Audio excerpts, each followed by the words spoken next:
After 6 years of using Androids and loving them, I switched back to the iPhone to try it out.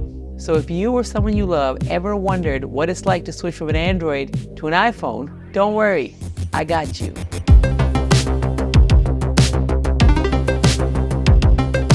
A quick summary of this video, there really isn't that big of a difference between iOS and Androids anymore. The operating systems are actually much closer than people think. The usability is much closer than people think. And obviously both of them have their pros and cons. So it's kind of more of like a personal preference of which way you lean. On a side note, I'm sick and tired of all these discriminatory iPhone users who hate on people with Androids for no reason whatsoever. And without having any real knowledge of Android phones or the operating system. Also, if you haven't used both operating systems, you really have no right to have an opinion about which one is better. I'm talking to you iPhone users who automatically assume for some reason iOS is significantly better than Android. You make no sense. Stop it. So I'll start with the operating system. iOS 2 has its flaws just like Android does. One of the things that I used to hear a lot from iPhone users when I used to talk about Android versus iOS with them is that how iOS is actually a more intuitive and easier to use system. I personally do not think that's true because there's some basic functions that if you try, make no sense whatsoever. So for the first example, if you want to talk about ease of use, why isn't there like a dedicated back button on the bottom where your thumb normally rests? Here's an example. I'm using the Notes app right now, it has notes for this video, but the back button is on top.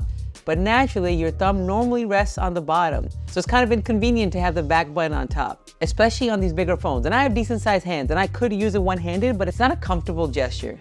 Another good example is going to the settings for your camera app. To go to the settings of your camera app, but guess what? You have to leave the camera app. Then go to your settings wherever you have them, get out of wherever you were last, and then scroll,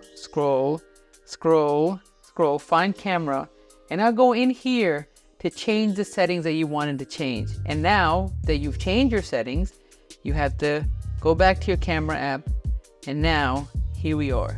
Why? Why have you made this so hard? That makes no sense. Versus, here is the Android camera app, and settings is right here.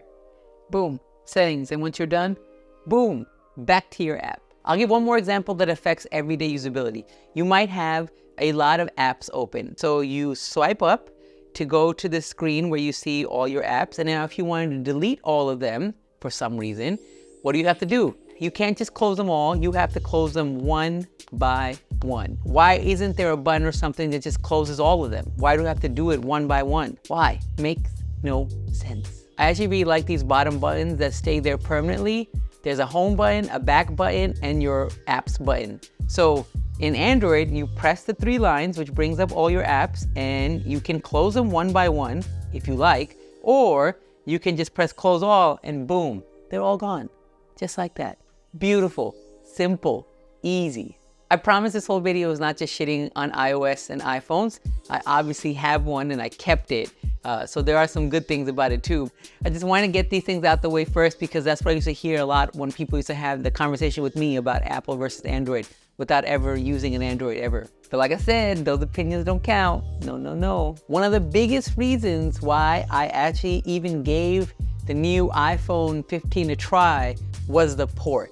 They finally have USB-C on their phones. Prior to this, I refused on principle to even try the iPhone with that stupid ass lightning cable. That cable makes no sense, and I refuse to carry a cable that only works for one specific device because everything else that I own can charge with USB-C. I'm still mad that they didn't include proper fast charging, but baby steps. You'll get there, Apple. You'll get there. The next topic is customization, which honestly was one of the bigger reasons why I finally left iOS, is because I just felt like it was so restrictive. It didn't really let you customize anything. And I think over the years, it's gotten way better. And the reason why I switched for the iPhone 15 was because I felt like now they finally allowed you enough customization to make the experience a little bit more personal, at least for me. I love the fact that now they have widgets. I love the fact that you can move the widgets around to where you want it. I can kind of make these screens visually look like what I want them to look like. Yes, Apple still does not allow you to disrespect their grid, so all the apps have to still stay in that grid, like I can't have empty spaces. But the experience is significantly better than what it used to be back in the day. Also, another big thing that they finally did that I really appreciated is like you can have the apps that you want on your home screens.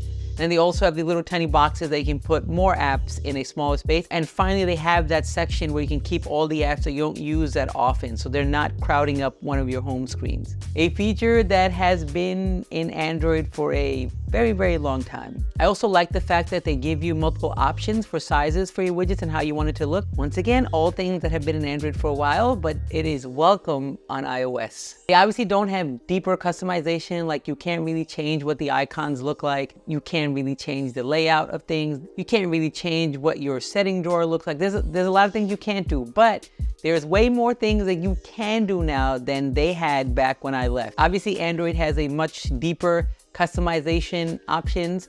I know all of the other stuff is more aesthetics, but one thing that I actually do miss that actually was functional and made life a little bit easier is the side drawer. This sidebar is so functional and so useful. It pops up no matter what app you're in. You can put whatever apps you want here, and up here they usually have the most recent apps. See, you could be in YouTube and just realize, you know what? I need to make a quick calculation. Boom, calculator. And then, you know what? I want to go back to YouTube. Boom, back to YouTube. Pull up that app drawer again when you want to go to the camera app, or you want to check your photos. I do miss the app drawer. It was super convenient. Speaking of things I miss, I had the Galaxy Fold before I had this iPhone. Another thing I really miss is having this big screen, but also just the sound of when it closed. Like something about that, no matter how many times I did it, was so satisfying. And still is. And here's some more positive things. They changed the toggle. So it used to be the toggle that used to put your phone in vibrate, or if you wanted the sounds back on, you used to push it. Now it's just a button called the action button, and you can basically map it to almost anything you want. I personally have it mapped to the camera, so you just hold it and then boom, there's the camera app. I believe there was some controversy when they first announced that. I think people were going to be upset that they took that away, but I'm personally pretty glad because I really enjoy being able to map it to whatever I want, but I especially enjoy that I can just map it to the camera button because that is something that I use quite often. Now let's talk about iMessage. The green elephant in the room, or blue, the green app with the blue bubbles. Personally, I never understood people's obsession with the blue bubbles or the blue bubbles versus green bubbles. The funniest part about that to me always was when I was using the Android is that bubble color problem is an iPhone user problem. As an Android user, you can make those bubbles any color you want. So you had full customization. So when people used to complain about the green bubbles, I used to tell them, that sounds like a you problem, not a me problem. All right, but seriously, iMessage is really great. Great that it works off the internet because it gives you a lot more flexibility to be able to use it no matter where you are, as long as you have some sort of Wi-Fi connection or cellular service. And it's especially great if you send a lot of photos and videos to people. And it has a lot more other fun features in it. The fireworks that come when you say happy birthday, or there's stickers and all these other things you could do, which to me personally is a little bit more gimmicky. It's not stuff that I use. But one thing I do really appreciate is how easy it is to send people pretty high quality photos and videos. So if you're the type of person who sends a lot of media to people, it's great. All right, time for AirDrop. AirDrop is probably one of the best features that exists in the Apple ecosystem, for me at least. I edit off of a Mac, I have an iPad, and now I have an iPhone. It just makes sending files to yourself or even other people so easy, so easy. It really is like magic. AirDrop has been one of those things that I am really happy to have back. I will admit that used to be one of the biggest pains in the asses when I was using Android. Like if I shot something on my phone and I wanted to edit it, or I wanted to add it to a video or do something with photos, it was really annoying to have to upload it into Google Drive and then have to download it onto my computer. 2 thumbs up for AirDrop. Let's talk about the weight. For the new iPhone 15, well, this is the iPhone 15 Pro Max, it is significantly lighter than even the previous generation iPhone 14 Pro, and insanely lighter than my Galaxy Fold. This is a heavy boy. And the weight is definitely something that you will feel, and it's a significant difference. Even if you have an iPhone 14 or 13 and you hold the 15, it is significantly lighter in your hands. And it feels great because a lot of times you're holding it like this and it rests on my pinky, and I'm kind of glad that this is lighter and it feels great, which is weird because it's kind of counterintuitive because we have a tendency to associate a little bit of heft with better quality. But because of the titanium, it is durable, but also really light. And I really like that, especially after using this heavy boy for such a long time. The design. People talk about how pretty the iPhone looks, but I know beauty is in the eye of the beholder, but I don't find this to be a pretty looking phone. I would say it's even a little creepy. Like, look at this. Like, really look at this. That doesn't scream beauty. That seems creepy, actually. The more I look at it, the weirder it makes me feel. I will say, without the case, the new surface that they have here and the titanium that they have on the sides for the Pro Max does feel great in your hand, but I really can't do the no case life. Objectively, I don't consider this to be a beautiful design or a pretty phone, and the camera bump protrudes out a lot. But, you know, I think a lot of the phones nowadays have become these just flat panels of big glass. So it's kind of hard to just talk about design, but I still think that this is one of the uglier phones that are out. Even when I compare it to my old Fold, like even just the symmetry of the lenses here just to me seems prettier than this monstrosity. But for most people who really cares what it looks like without a case on it, because you're gonna slap a case on it for protection because these things are all made out of glass and then they shatter and they cost a buttload to change. So looks wise, now to one of the most important categories when it comes to phones, the cameras. I will say for photos, all the flagship phones are amazing. Nowadays, it's just like subtle differences on how they process the photos and it becomes a little bit more of a personal preference thing. But in terms of the quality and what they look, the sharpness, the colors, everything is beautiful now. And to really prove this, you should go watch MKBHD's blind phone photo testing that he had this year. He does it every year, and you can just see, then you can really see what people actually prefer in their photos. You know, normally a lot of people will claim, oh, iPhone has the best photos, but that's not what the results say. Check out that video, it's really fun to watch. Now video is a whole different game. iPhone definitely has the best all-around video camera. The quality looks great, the sound is great.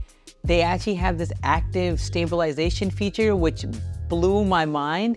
Like without even trying to keep it steady, the footage came out beautifully steady. It's insane. And if you're a pro or a semi-pro or just someone who likes to shoot video with your phone, Blackmagic actually released a really amazing video app for your iPhone that really allows you to tweak any settings that you want for your camera.